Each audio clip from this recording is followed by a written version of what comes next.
హిందూ గార్డెన్ను ప్రభుత్వం స్వాధీనం చేసుకోవాలి. మున్సిపాలిటీ శివారులో ఉన్న హిందూ గార్డెన్ను ప్రభుత్వం వెంటనే స్వాధీనం చేసుకోవాలని ఆదివాసీ సంఘం నాయకులు కోరారు. శనివారం స్థానిక ప్రెస్ క్లబ్లో ఏర్పాటు చేసిన విలేకరుల సమావేశంలో వారు మాట్లాడుతూ హిందూ గార్డెన్ అక్రమ నిర్మాణం అని కోర్టు తేల్చిందని, వెంటనే దాన్ని స్వాధీనం చేసుకోవాలని వారు పేర్కొన్నారు.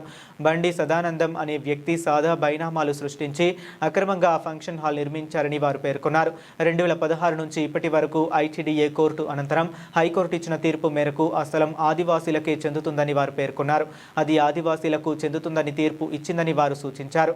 ఏజెన్సీ ఏరియాలో ఆదివాసీల భూములను ఎవరూ కొనరాదని, అమ్మరాదు అని ఆర్టికల్ 342 స్పష్టం చేస్తుందని పేర్కొన్నారు. ఇప్పటికైనా రెవెన్యూ అధికారులు వెంటనే ఆ ఫంక్షన్ హాలులో స్వాధీనం చేసుకోవాలని వారు డిమాండ్ చేశారు. ఈ సమావేశంలో ఆదివాసీ సంఘం నాయకులు గంజి రాజన్న, గంటం సత్య తదితరులు పాల్గొన్నారు.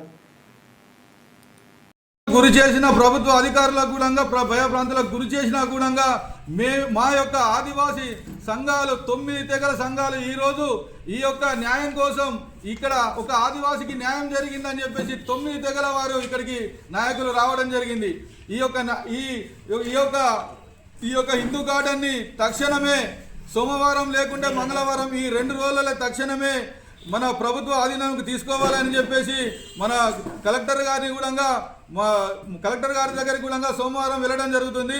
మరియు ఈ యొక్క మాకు వచ్చిన ఆర్డర్ బట్టి మేము 9 తెగల ఆదివాసులము సంబరాలు కూడా జరుపుకుంటాం. రేపు జరగబోయే పరిణామాలు కూడా ఇక్కడ ఉన్న భూ కబ్జాదారులకు చూపెడతామని చెప్పేసి, ఖబర్దార్ దళారులారా, ఇంకోసారి ఆదివాసుల భూములపై మరియు ఆదివాసుల హక్కులపై ఇక్కడ కానీ ఇక్కడ యజమాని చెల్లిస్తే మాత్రం తప్పకుండా కేసు వేయడం జరుగుతుంది. ఖచ్చితంగా మా జోలికి రాకండి, మేము మీ జోలికి రామండి. ఖచ్చితంగా దళారులకు ఒకటే హెచ్చరిస్తున్నాను.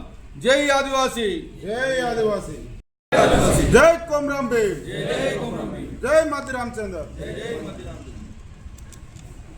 ఏదైతే మందమరిలో హిందూ గార్డెన్ ఫంక్షన్ హాల్ గత 10 సంవత్సరాలుగా ఆ ఫంక్షన్ హాల్ మీద ఆదివాసీ పోరాటం 2016 నుండి జరుగుతూ ఉంది. ఈ యొక్క 2016లో ఆ ఫంక్షన్ హాల్ అక్రమ కట్టడం అని, హిందూ గార్డెన్ అనే ఫంక్షన్ హాల్ అక్రమ కట్టడం అని, ఆ యొక్క భూమి మీద ఆదివాసీలకు హక్కు ఉంది అని చెప్పి 2016లోనే మేము ఎస్డిసి కోర్టును సంప్రదించినాం.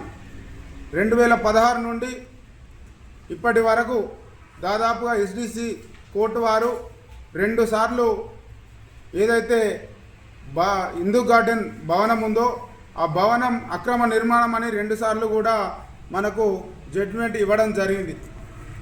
ఆ యొక్క జడ్జిమెంట్ను అప్పీల్ చేస్తూ ఏదైతే హిందూ గార్డెన్ యాజమాన్యం హైకోర్టును సంప్రదించగా హైకోర్టు వారు కూడా మళ్ళీ ఎస్డిసిని పరిశీలించాల్సిందిగా మరొకసారి హిందూ గార్డెన్ యాజమాన్యాన్ని కోరగా వాళ్ళు కూడా వచ్చేసి ఏదైతే ఎస్డిసి ఊట్నూరు గారిని అప్పీల్ చేశారు.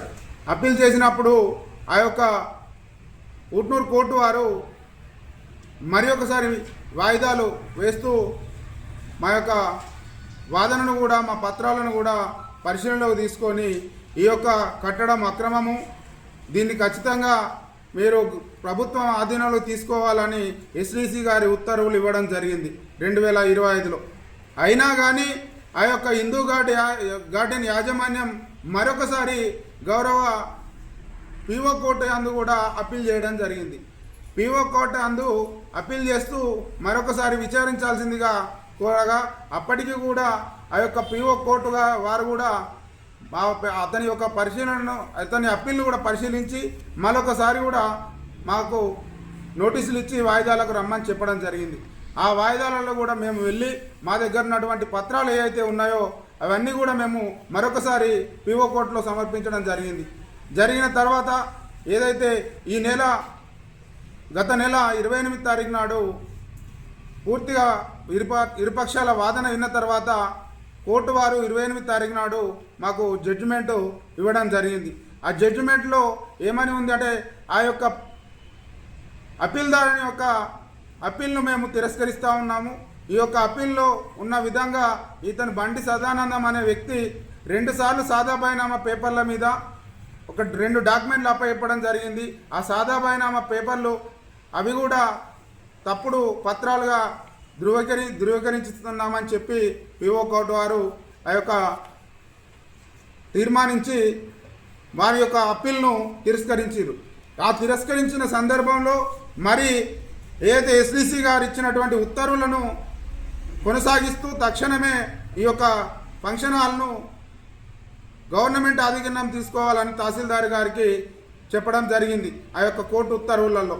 అందులో భాగంగానే మేము ఈరోజు గౌరవనీయులైన పిఓ కోర్టు వారి యొక్క ఆదేశానుసారం అలాగే పిఓ గారి యొక్క ఆర్డర్ ప్రకారం మేము ఈరోజు మండలంలోని తహసీల్దార్ గారి ఆఫీస్లో కూడా మా యొక్క వినతి పత్రము అలాగనే కోర్టు యొక్క కాపీ కూడా మేము ఈరోజు ఇవ్వడం జరిగింది. ఏదైతే ప్రపంచంలో ఉన్నటువంటి ఆదివాసీలకు ఏజెన్సీ 5th షెడ్యూల్ ఏరియాలో ఈ భూభాగంలో ఖచ్చితంగా ఆదివాసీలకే హక్కు ఉంది. ఆర్టికల్ 342 ప్రకారం ఈ యొక్క ఆదివాసీల హక్కులను ఆదివాసీ భూములను ఎవరైతే గిరిజనేతరులు ఆక్రమించినా లేకపోతే కొనుగోలు చేసినా ఆ యొక్క భూములు గిరిజనేతరులకు చెందవు అని చెప్పి ప్రభుత్వము అలాగే రాజ్యాంగబద్ధ